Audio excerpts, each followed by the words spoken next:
পঞ্চ পাণ্ডব যুধিষ্ঠির, ভীম, অর্জুন, নকুল, সহদেব, কুন্তী, দ্রৌপদী বনবাস এসেছিল। একদিন যুধিষ্ঠির সহদেবকে বলেছিল, সহদেব, আমার খুব জল পিপাসা পেয়েছে, একটু আমার জন্য জলের আনো তো। সহদেব জল আনতে গিয়েছে। দেখি কিনা খুব সুন্দর একটা পুষ্করণী। সেখান থেকে যেই না জল নিতে যাবে, একজনা বলল, দাঁড়াও সহদেব। সহদেব বললেন, তুমি কে? বলল, আমি ধর্মরাজ বক। আমার 4টে প্রশ্নের উত্তর দিয়ে তবেই তুমি জল স্পর্শ করবে। সহদেব কান দিল, একটা বক আমাকে জ্ঞান দেবে? যেই না জল স্পর্শ করলো অমনি মারা গেল। যুধিষ্ঠির ভাবছে এতক্ষণ হয়ে গেল, তবু তো সহদেব ফিরে এলো না। আচ্ছা অর্জুন, তুমি যাও তো। সে একই ঘটনা। ভীমকে পাঠালে একই ঘটনা, নকুলকে পাঠালে একই ঘটনা। যুধিষ্ঠির ভাবছে 4 জনকে পাঠালাম, 4 জনাই তো ফিরে এলো না। এবার যুধিষ্ঠির নিজেই এসেছে। এসে দেখছে তার 4 ভাই মরে জলে ভাসছে।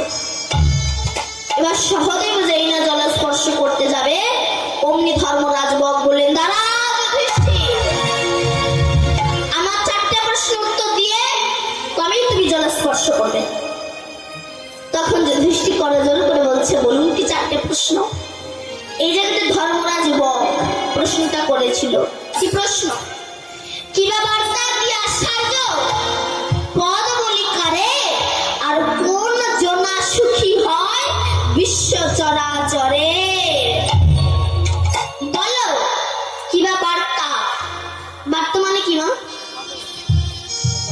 বার্তা মানে খবর, সংবাদ। বলো তোমার সংবাদ, তোমার খবর বা তোমার বার্তাটা কি? যুধিষ্ঠির বলছেন, আমার সংবাদ শুনতে চান? আমার সংবাদ ভীষণ খারাপ। কেন জানেন? যে কারণে আমার পৃথিবীতে আসা, সেটি হলো নৈরাশা। আমি বেশিছি এ জগতের ভালোবাসা। আমার হৃদয়ে জাগলো না একটু কৃষ্ণ ভালোবাসা। যে কারণে আমি পৃথিবীতে এলাম, যে চোখ পেয়েছিলাম গোবিন্দের রূপ মাধুর্যকে দেখার জন্য, রূপ দেখার জন্য, সেই চোখে কত টিভি সিরিয়াল, ফেসবুক দেখে কাটিয়ে দিলাম।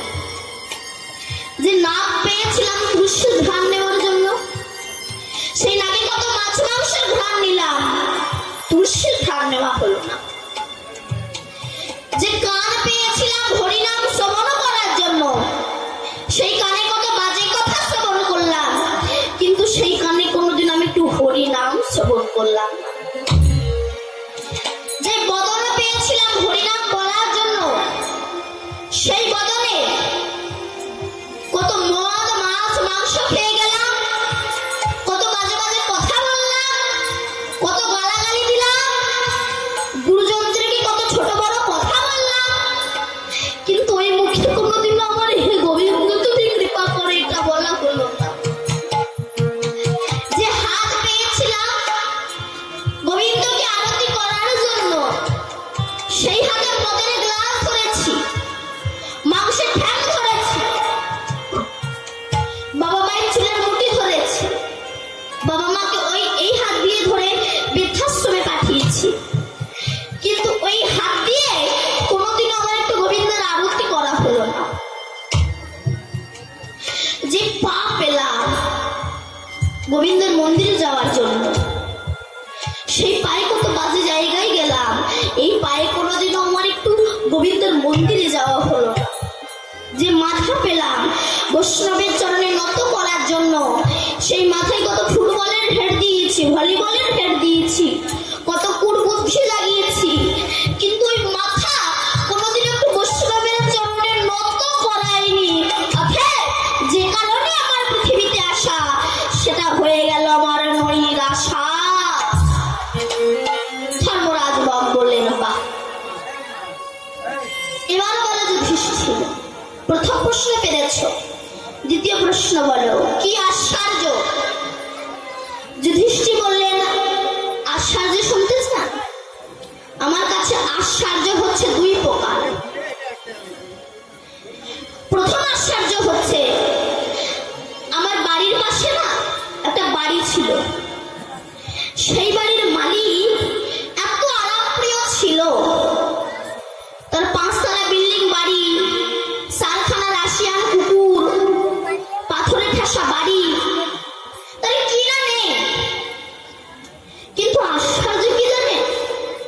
সেই ব্যক্তি যখন মরে গেল, সম্বল হলো বাঁশের দোলা। যে স্পঞ্জ গদির উপর সুতো, তাকে বাঁশের দোলায় চড়িয়ে গরুর দড়ি দিয়ে আষ্টে পৃষ্ঠে করে বেঁধে গোবর জল ছেটাতে ছেটাতে বলো হরি হরি বল বলতে বলতে শ্মশানে গিয়ে তার দেহটা পুরো ছাড়খাড় হয়ে গেল। মাথাটা ফাটছে না বলে বাঁশের বাড়ি মেরে মাথাটাকে ফাটিয়ে দিল। যে ফাটালো সে দেখলো এত আরামপ্রিয় ব্যক্তি শ্মশানে সব শেষ। সে দেখে এসে বাড়িতে এসে তার ভাইয়ের মাথায় বাড়ি মারতে দ্বিধাবোধ করছে না, কেবল দু হাত জায়গার জন্য। এক আশ্চর্য। আর এক আশ্চর্য কি, একটা কলসির জল দিয়ে 7খানা কলসি পূর্ণ হবে, কিন্তু 7টা কলসির জল দিয়ে 1খানা কলসি পূর্ণ হবে না। ধর্মরাজ বাবু বললেন তত্ত্বটা কি?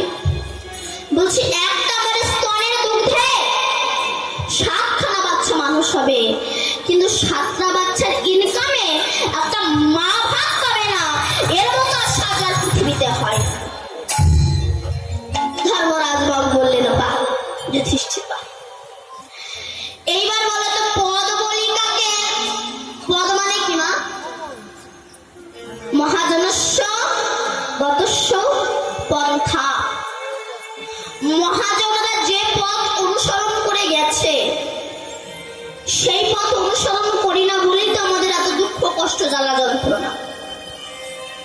মহাজনরা যে পথ অনুসরণ করেছে সেই পথে চলি না বলেই তো আমাদের অল্প বয়সে মাজা ব্যথা, হাঁটু ব্যথা।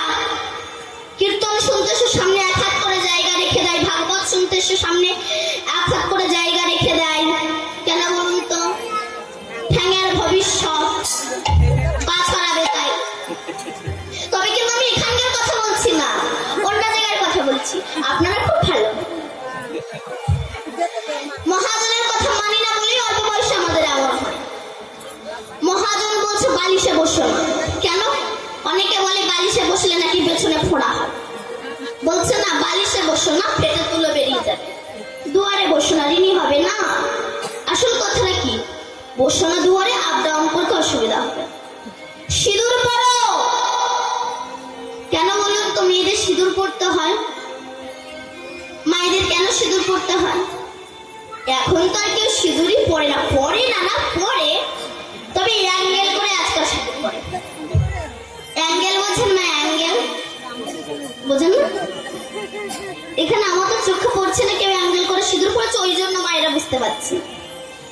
ওই কলকাতার দিকে যাবেন, এখানকার মায়েরা সত্যি খুব ভালো। এই অ্যাঙ্গেল বোঝেন না? যখন দুর্যোধন সব ভাই মরে গেল ভীমের হাতে, তখন এবার দুর্যোধনও মারা যাবে। গান্ধারী তখন কি করলেন? দুর্যোধনকে ডেকেছিল। সমস্ত বিবস্ত্র হয়ে উলঙ্গ হয়ে মায়ের সামনে যেতে হবে। আর গান্ধারী চোখ খুলেই দুর্যোধনের যেদিকে তাকাবে, যে অঙ্গে তাকাবে, তার সর্ব অঙ্গ বজ্র হয়ে যাবে। তখন গোবিন্দ মনে মনে ভাবছে, দুর্যোধনের যদি সর্ব অঙ্গ বজ্র হয়ে যাবে তো মারা যাবে না, অধর্মের বিনাশ হবে না। তাই একটা জায়গায় কাঁচা রাখতে হবে। কেমন? যখন দুর্যোধন মায়ের কাছে যাচ্ছে উলঙ্গ হয়ে, তখন আমার গোবিন্দ পেছন থেকে বার হয়েছে গাছের আড়াল থেকে। বেহাই মহাশয়, এ কি আপনি সমস্ত বিবস্ত্র হয়ে মায়ের কাছে যাচ্ছেন? দুর্যোধন বলল, বাসুদেব, আমি আপনার সমস্ত ছলনা বুঝতে পারি। তখন কৃষ্ণ বলছে, যদি আপনার মনে হয় আমি ছলনা করছি, ঠিক আছে, আপনি তাহলে যান। তখন দুর্যোধন বলছে, তাহলে কি করব? তখন আমার গোবিন্দ কত চতুরের শিরোমণি দেখুন। ভক্তের জন্য ভগবান কতটা মিথ্যা কথা বলতে পারে। তাই গোবিন্দ দুর্যোধনকে বলছে, দুর্যোধন, তুমি যে সমস্ত বিবস্ত্র হয়ে মায়ের সামনে যাচ্ছ, যে পুত্র সমস্ত বিবস্ত্র হয়ে উলঙ্গ হয়ে মায়ের সামনে যায়, মাকে অপহরণ করা বলে। আর যে মাকে অপহরণ করে সে তো কখনো যুদ্ধে বিজয়ী হতে পারে না, জয়ী হতে পারে না, পরাজয় হয়।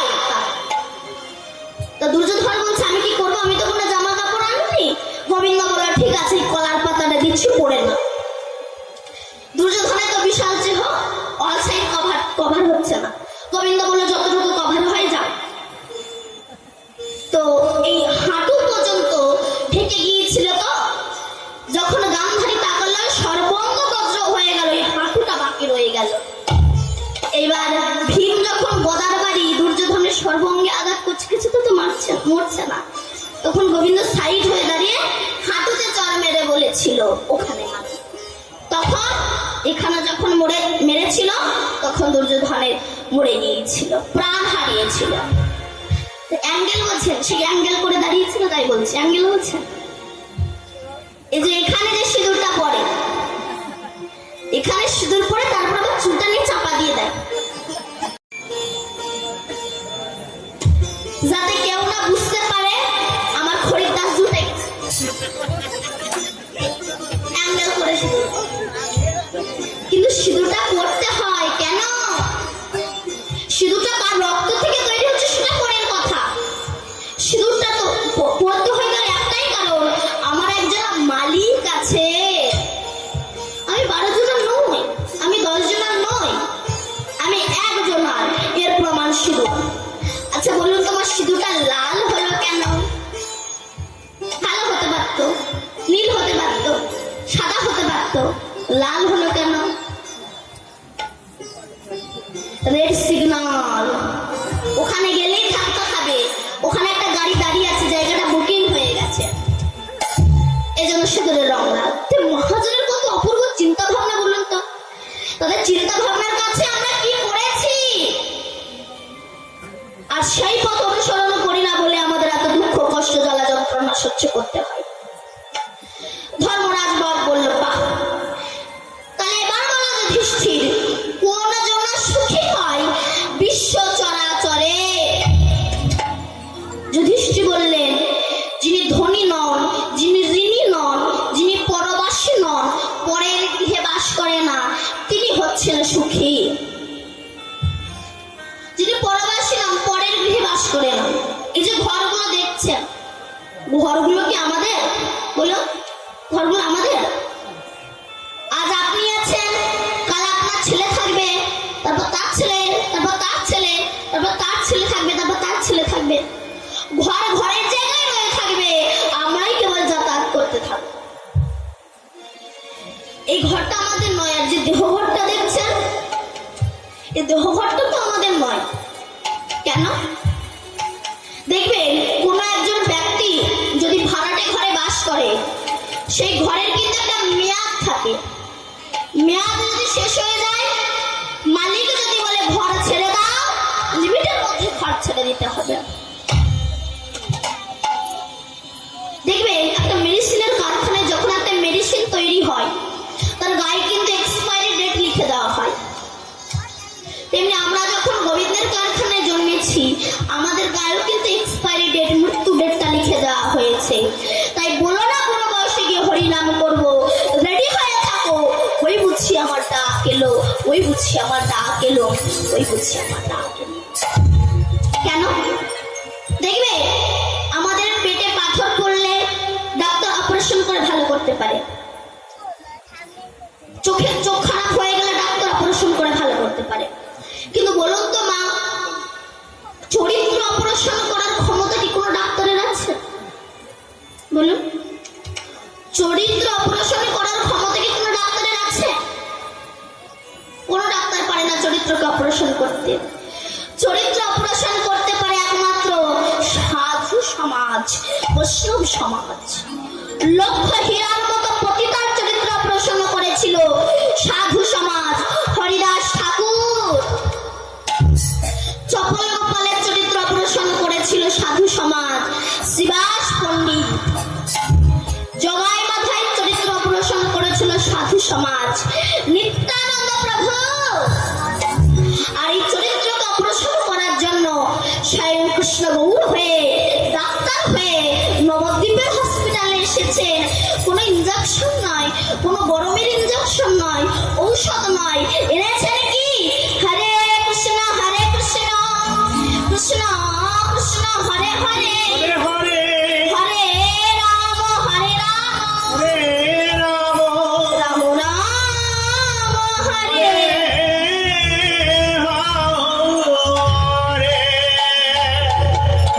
তাই হরিনাম বলুন, অবশ্যই জ্বালা নির্বাপিত হয়ে যাবে। তাহলে যে নাম করলে জ্বালা দূরীভূত হয়ে যায়, সেই নামকে একটু করা যাবে মা? হরে কৃষ্ণ নাম করা যাবে তো? সত্যি কথা বলছেন? সত্যি মিথ্যা প্রমাণ করে দেবো। গাইবেন তো? সিরিয়ালের দিব্যি গাইবেন তো? তাহলে যারা যারা গাইবেন একবার জোরসে উলুধ্বনি দাও দেখি কেমন পান।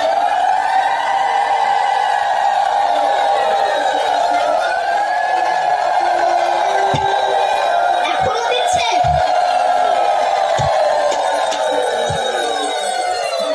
আমি বললাম যারা যারা গাইবেন না তারা উলুধ্বনি দাও। আপনারা উলুধ্বনি দিয়ে দিলেন, তার মানে আপনারা গাইবেন না? আমি বললাম না আমি এক্ষুনি সত্যি মিথ্যা প্রমাণ করে দেবো। ওই জন্য বলছে একটু সিরিয়াল দেখা কম করো। এখন কি সিরিয়াল হচ্ছে, নিম ফুলের মধু নাকি আমি বাবা জানি না। ওই সিরিয়াল দেখে আমার মায়েরা শুধু দুটো কথা বলে দিচ্ছে। আমার মায়েরা বলছে মা দীপান্বিতা মুখ ফুসকা বেরিয়ে গেছে, আর একবার সুযোগ দেবা।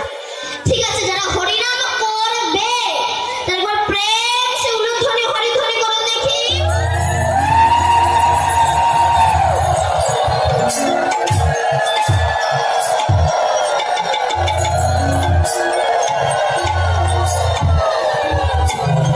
সবাই মিলে গাইবেন তো?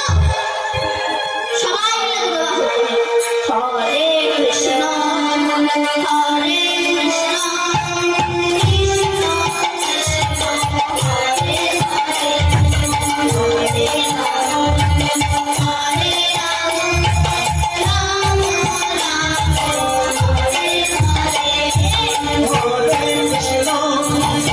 Ram Ram Hare Hare. Hare Krishna, Hare Krishna, Krishna Krishna, Hare Hare, Hare Rama, Hare Rama, Rama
বলছি ঠিক আছে, যদি অমর বড় না দাও তাহলে আশীর্বাদ করো, ওপরে মরবো না, নিচে মরবো না, ঘরে মরবো না, বাইরে মরবো না, জলে মরবো না, স্থলে মরবো না, তারপর অস্ত্রে মরবো না, শাস্ত্রে মরবো না, তোমার সৃষ্টি করে কোনো প্রাণী আমাকে মারতে পারবে না, কোনো মানব মারতে পারবে না, কোনো দানব মারতে পারবে না। ব্রহ্মা বললেন তথাস্ত। হিরণ্যকশিপুর চলে গেলে, এদিকে ব্রহ্মাও চলে এলেন। কিন্তু ব্যাপারটা কি হয়েছে, হিরণ্যকশিপুর মনে মনে ভাবছে আমি জিতেছি, আর ব্রহ্মা ভাবছে আমি জিতেছি। নারদ এই ব্যাপারটা খেয়াল করেছে, তো মনে মনে বলছি হিরণ্যকশিপুর ভাবছে হিরণ্যকশিপুর জিতেছে, আর পিতা ব্রহ্মা ভাবছে পিতা ব্রহ্মা জিতেছে। ব্যাপারটা বুঝতে পারলাম না, তো ব্রহ্মার কাছে এসেছে, হে পিতা আমি তোমাকে একটা প্রশ্ন করতে চাই। ব্রহ্মা বললেন বলো। নারদ বললেন হে পিতা, হিরণ্যকশিপুর ভাবছে হিরণ্যকশিপুর জিতেছে, আপনি ভাবছেন আপনি জিতেছেন, কিন্তু ব্যাপারটা বুঝতে পারলাম না। খেলায় তো কেউ হারে কেউ জেতে, দুজনাই জিতেছে, ব্যাপারটা বুঝতে পারলাম না। ব্রহ্মা বললেন ঠিক আছে, তোমাকে আমি একটা গল্প বলি শোনো। এখন এক বাঙালি বিদেশ থেকে চাকরি করে ঘরে ফিরছেন, তা জাহাজ উঠবে, ডকে দাঁড়িয়ে আছে। তো ডকে দাঁড়িয়ে দাঁড়িয়ে মনে মনে ভাবছে যদি কোনো একটা স্মৃতিচিহ্ন পেতাম, দেশের ঘরে গিয়ে দেখাতাম যেটা এনেছি বিদেশ থেকে, যদি একটা স্মৃতিচিহ্ন পেতাম। বলতে বলতে একটা লোক হাতে করে এক খাঁচার ভিতরে একটা পাখি নিয়ে এসেছে, এসে বলছে বাঙালি, আরে বাঙালি নিবি পাখিটা? বাঙালি বলছে কত টাকা? বলে 1 টাকা। তখনকার দিনে 1 টাকা প্রচুর দাম, বলে 1 টাকা। বাঙালি 1 টাকাটা দিয়েছে। এবার ওই পাখিটা নিয়ে যেই না জাহাজ উঠেছে, জাহাজ মাছ একটু দূরে গিয়েছে, তখন সে বিদেশি লোকটা চিৎকার করে বলছে এই বাঙালি তোকে আমি খুব ঠকিয়েছি। বাঙালি বলে কেন? বলে তোকে যে পাখিটা দিয়েছি না, আমি তোকে বলে দিয়েছিলাম এই পাখিটা কত সুন্দর গান করে, নাচ করে, কথা বলে, কিন্তু ওই যে পাখিটা দিয়েছি না, ওই পাখিটা গানও করে না, নাচও করে না, কথাও বলে না, বন থেকে ধরে এনে তোর কাছে বিক্রি করে দিয়েছি। বাঙালি বলছে আমিও বাঙালি, আমিও তোকে খুব ঠকিয়েছি। বলে কেন? তুই আমাকে কি ঠকিয়েছিস?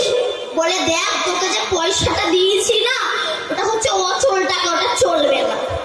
তাই এ মনে মনে ভাবছে আমি জিতেছি, ও ভাবছে আমি জিতেছি। হিরণ্যকশিপুর ভাবছে আমি জিতেছি, ব্রহ্মা বলছে আমি জিতেছি। হিরণ্যকশিপুর বলছে আমি ওপরে মরবো না, নিচে মরবো না, ঘরে মরবো না, বাইরে মরবো না, জলে মরবো না, স্থলে মরবো না, অস্ত্রে মরবো না, শাস্ত্রে মরবো না, তোমার সৃষ্টি করা কোনো প্রাণী আমাকে মারতে পারবে না, তারপরে কোনো মানব মারতে পারবে না, কোনো দানব, কোনো পশু মারতে পারবে না, আমি তো আমার হয়েই গেছে। ব্রহ্মা বলছে তোর 1 মাথা আমার 4 মাথা, তুই ঘরে মরবি না, বাইরে মরবি না, চৌকাঠে মরবি, জলে মরবি না, স্থলে মরবি না, উড়ুর উপরে মরবি, অস্ত্রে মরবি না, শাস্ত্রে মরবি না, নখ দিয়ে মরবি, কোন মানব দানব তোকে মারতে পারবে না। শুধু নাও মানব নাও পশু, মুখটা হবে পশুর মতো, দেহটা হবে মানবের মতো নিঃসৃঙ্খ দেহ, সে তোকে মারবে। অস্ত্রে মরবি না, শাস্ত্রে মরবি না, নখ দিয়ে মরবি, আমার সৃষ্টি করে কোনো প্রাণী তোকে মারতে পারবে না, ভগবান করে মারবে দেবে। আমি তো ভগবানকে সৃষ্টি করিনি, ভগবান আমাকে সৃষ্টি করেছে, তোকে মরতেই হবে। এদিকে হিরণ্যকশিপুর যখন তপস্যা এলেন, হিরণ্যকশিপুরের স্ত্রী মা কয়াধু সন্তান সম্ভবান, ইন্দ্র মায়ের চুলের মুঠি ধরে টানতে টানতে নিয়ে যাচ্ছে। কেন? হিরণ্যকশিপুর যেহেতু অসুর, তার পুত্র অসুরের মতো হবে, তাই চুলের মুঠি ধরে টানতে টানতে নিয়ে যাচ্ছে, বধ করবে। সন্তানটা জন্মানোর পরে তাকে বধ করবে। পথে নারদের সঙ্গে দেখা, নারদ বলছে মাকে এইভাবে নিয়ে যাচ্ছে কেন?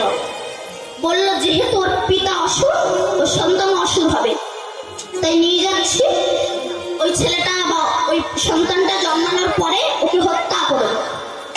নারদ বলল মাকে নিয়ে যেও না, মায়ের গর্ভে যে সন্তান আছে পরম বিষ্ণু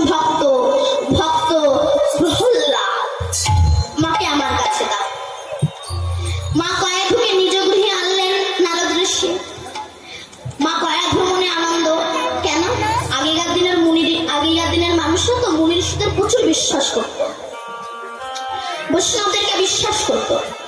মায়ের মনে আনন্দ, দিকে নারদ ঋষির মনেও আনন্দ। কেন বলে নারদের মনে আনন্দ কেন? তার তো যা ছিল তাই আছে, তারপর আনন্দ কিসের? বলছে আগে ভিক্ষা করে আসতে সন্ধ্যা হয়ে যেত, আর সন্ধ্যা হয়ে গেলে তাড়াতাড়ি করে কোনো একটা সিদ্ধ টিদ্ধ করে গোবিন্দকে ভোগ লাগিয়ে তাই প্রসাদ পেতে হতো। কিন্তু আমার নারদ ঋষি প্রতিদিন ভিক্ষায় যায়, আমার মা প্রতিদিন পোস্ত বাটে, পোস্ত বাটা দিয়ে অনেক অনেক ভোগ হয়, অনেক অনেক রান্না হয়, গোবিন্দের প্রসাদ হয়, আর সেই প্রসাদ দুজনার সেবা করে। আর বিকাল বেলা নারদ ঋষি উঠানে আসন পেত হরি কথা বলে মা কয়াধু শ্রবণ করেন।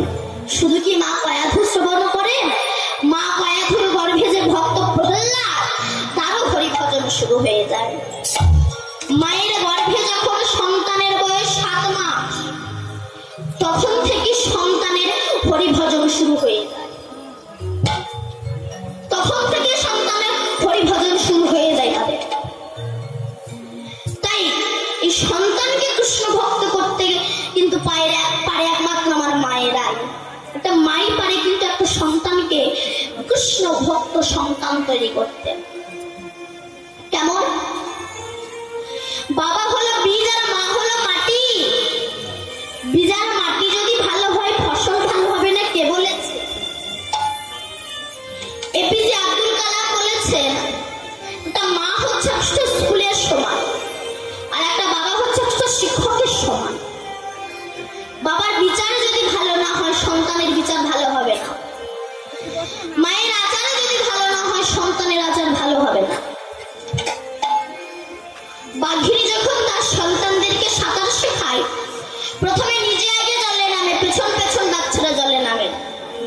মা যদি ধর্মের পথে অগ্রসর না হয় সন্তানও কোনোদিনও ধর্মের পথে অগ্রসর হবে না।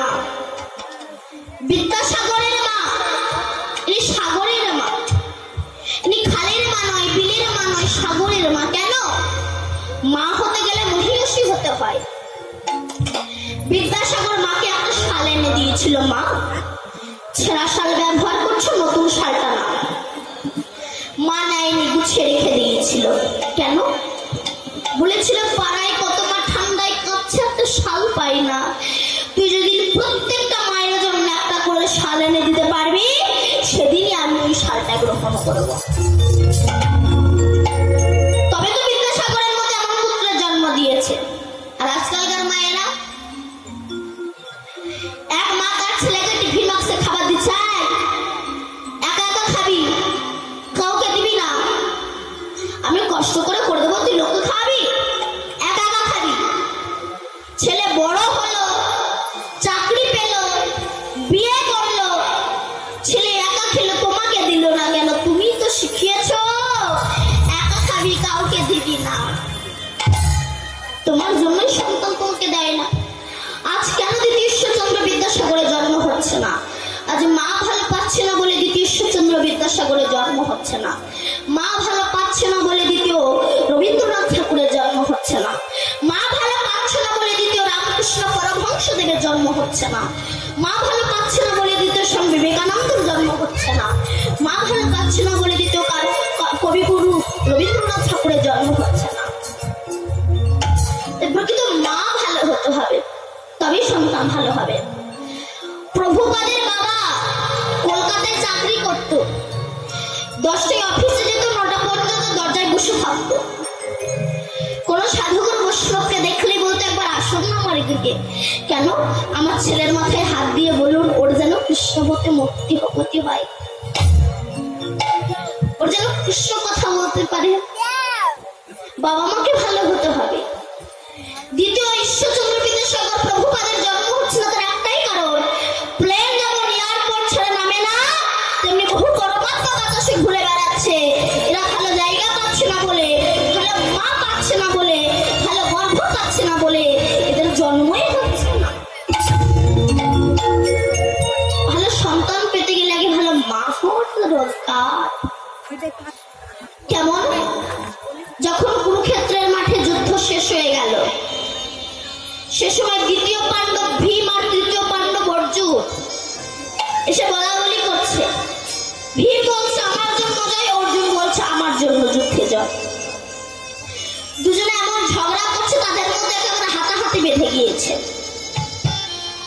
যখন ঝগড়া করছে পেছন থেকে কাটা মুন্ডু খিলখিল করে হেসে উঠেছে। ভীম অর্জুন দুজনাই পেছন দিকে তাকিয়েছে। আই তুই কে রে? তোকে তো আগে কোনোদিনও দেখিনি। আর এটা আমাদের পরিবারের ব্যাপার, তুই হাসছিস কেন রে? বলে তোমরা আমাকে দেখোনি কিন্তু আমি তোমাদের দেখেছি। আমরা ওকে দেখিনি, ও নাকি আমাদেরকে দেখেছে। আমাদেরকে চিনিস? বলে শুধু তোমাদের কেন, তোমাদের বাবারা কেন, তোমাদের ঠাকুরটা কেন, তোমাদের পুরো বংশটাকে আমি চিনি।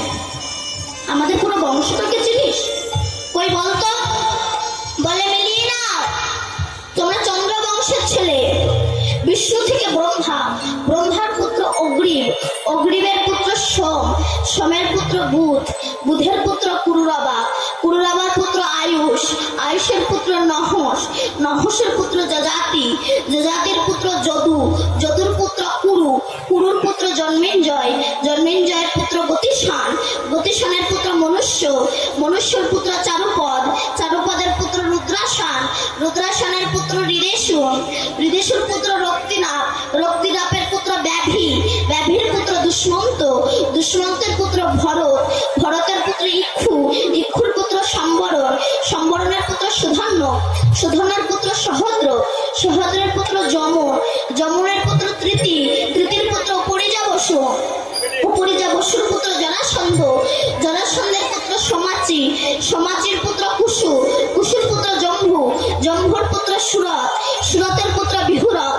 বিহুরতের পুত্র আজুকানু, আজুকানুর পুত্র অগ্রধর, অগ্রধরের পুত্র দেবঋষি, দেবঋষির পুত্র ঋক, ঋকের পুত্র বিদিক, বিদিকের পুত্র পতিত, পতিতের পুত্র শান্তনু, শান্তনুর পুত্র বিচিত্র বীর্য, বিচিত্র বীর্যের পুত্র পাণ্ডু, পাণ্ডুর পুত্র ভীম, ভীমের পুত্র ঘটোৎকচ, আর ঘটোৎকচের পুত্র যে হাসছিল মা বরবরী। বলছে দাদু তোমাকে চিনবো না? এমন সময় কৃষ্ণ এসে দাঁড়িয়েছে। তখন ভীম কৃষ্ণকে জিজ্ঞাসা করছে, আচ্ছা কৃষ্ণ বলো তো, এ যদি আমার নাতি হবে তবে দেহটা কোথায়? শুধু মাথা আছে, দেহ কই? গোবিন্দ বললে দেহ ছিল, এখনো পতিত হয়ে গেছে। কবে, কোন দিন? গোবিন্দ বলছে শোনো, তোমরা যেদিন আনন্দ করতে করতে কুরুক্ষেত্রের মাঠ দিয়ে আসছিলে সেদিনে তোমার এই নাতি আমার রাস্তার সামনে একবার পথ অবরোধ করে দাঁড়িয়েছিল। তোমার এই নাতি আমাকে বলেছিল, কৃষ্ণ একবারে যদি কুরুক্ষেত্রের মাঠে নামি পারবে না তুমি পঞ্চ পাণ্ডবকে জয়ী করে হস্তিনাপুরে ফিরিয়ে নিয়ে যেতে। গোবিন্দ বলেছিল তুই কত বড় বীর, প্রমাণ দে। বলে কৃষ্ণ প্রমাণ চাও? বলো কি প্রমাণ দিতে হবে? গোবিন্দ বলল আচ্ছা বড়বড়ি পারবি তুই একটা বান মেরে ওই বট গাছের সমস্ত পাতা ছিদ্র করে দিতে? বড়বড়ি বলছি আবার পারবো না। এই বলে কৃষ্ণ নাম স্মরণ করে যেই না বান মারবে তার আগে আমার গোবিন্দ চারটে পাতা তুলে নিয়ে দুটো হাতের মুঠে দুটো পায়ের তলায় রেখে দেবে। গোবিন্দ তো সারা জীবন চুরি করা অভ্যাস ছিল। বললেন তো মা কৃষ্ণ জীবনে সর্বপ্রথম কি চুরি করেছিল? তরমুজ। তরমুজ চুরি করেছিল? ক্ষীর। সর্বপ্রথম চুরি করেছিল পুতনা রাক্ষসীর প্রাণ। তারপরে তো পূজা মায়েদের ঘরে ঢুকে ঢুকে খ্রিস্টান নবমী চুরি করেছিল। তা আমার গোবিন্দ চারটে পাতা তুলে নিয়ে দুটো হাতের মুঠে দুটো পায়ের তলায় রেখে দিয়েছে। যখন দুটো হাতের মুঠে আর দুটো পায়ের তলায় রেখে দিয়েছে, এদিকে বড়বড়ি কৃষ্ণ নাম স্মরণ করে যেই না বান মেরেছে, বট গাছের সমস্ত পাতা ছিদ্র হয়ে বান রিটার্ন ফিরে এসেছে। বড়বড়ি বলল দেখ কৃষ্ণ, আমি বট গাছের সমস্ত পাতা ছিদ্র করে দিয়েছি। কৃষ্ণ হাসছে, বড়বড়ি গাছের পাতা ছিদ্র করলি, এখনো চারটে পাতা ছিদ্র করতে পারলি না। বড়বড়ি বলছে কৃষ্ণ হেসো না, আগে হাত দুটো খুলে দেখো পাতা ছিদ্র হলো কিনা, পা দুটো নড়িয়ে দেখো পাতা ছিদ্র হলো কিনা। যেই না আমার গোবিন্দ করুণার হাত দুটো খুলেছে, দেখি কিনা হাতের দুটো পাতা ছিদ্র হয়ে গেছে।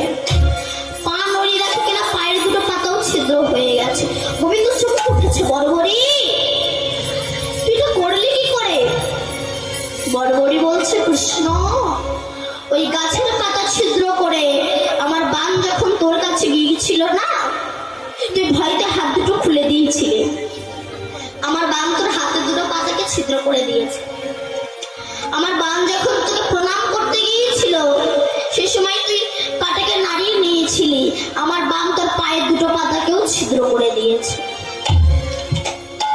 গোবিন্দ ভাবলে একে তো কুরুক্ষেত্রের মাঠে নামতে দিলে হবে না, বর্বরী মাঠে যুদ্ধ করার আগে আগে আমার সঙ্গে যুদ্ধ করা। যুদ্ধ করার প্রারম্ভে গোবিন্দ বলে, আচ্ছা বর্বরী, তোকে একটা প্রশ্ন করি, তোর দাদু যদি ভীম হয় তুই তাদের পক্ষে না গিয়ে শত্রু পক্ষে যাবি কেন? বর্বরী বলছে, কৃষ্ণের সত্য থেকে পরে বলবো, আগে যুদ্ধ কর। যুদ্ধ শুরু হলো, এমন সময় আমার গোবিন্দ সুদর্শন চক্রকে আহ্বান করে বর্বরীর গলা থেকে দ্বিখণ্ডিত করে দিল। ওই বর্বরীর কাটা মুন্ড কুরুক্ষেত্রে ধুলাই গড়াগড়ি যায় আর ডাকে, কৃষ্ণ!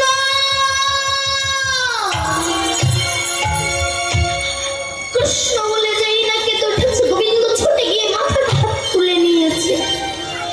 বর্বরী, তুই কৃষ্ণ ভক্ত, আগে কেন বললি না? বর্বরী বলছে, যদি বলতাম আমার এই দেহটা তো তোর সেবায় লাগতে পারত না, আমি তো তোর চরণও পেতাম না রে গোবিন্দ কৃষ্ণ। তখন বর্বরী বলেছিল, কৃষ্ণ তুই বলেছিলি না আমার দাদু যদি ভীম হয় আমি তাদের পক্ষে না গিয়ে শত্রু পক্ষে গেলাম কেন? জানিস, আমার মা আমাকে প্রতিদিন বলতো, বর্বরী যুদ্ধ যদি কোনোদিনও করতেই হয় তোর দাদুরা যে পক্ষে যাবে সে পক্ষে যাবি না, শত্রু পক্ষে যাবি।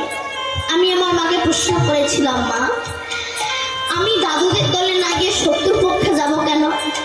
আমার মা আমাকে বলেছিল, রে বর্বরী, যদি শত্রু পক্ষে যাস আর মরণও যদি হয় তোর দাদুদের হাতে হবে, আর তোর দাদুদের হাতে হলে তোর দাদুরা হচ্ছে কৃষ্ণ ভক্ত, আর কৃষ্ণ ভক্তের হাতে যদি একবার মৃত্যু হয় তোকে আমি রাক্ষস করে আসতে হবে না, তুই নিতাই গৌর হরিবল বলে গোবিন্দের চরণে দাস হয়ে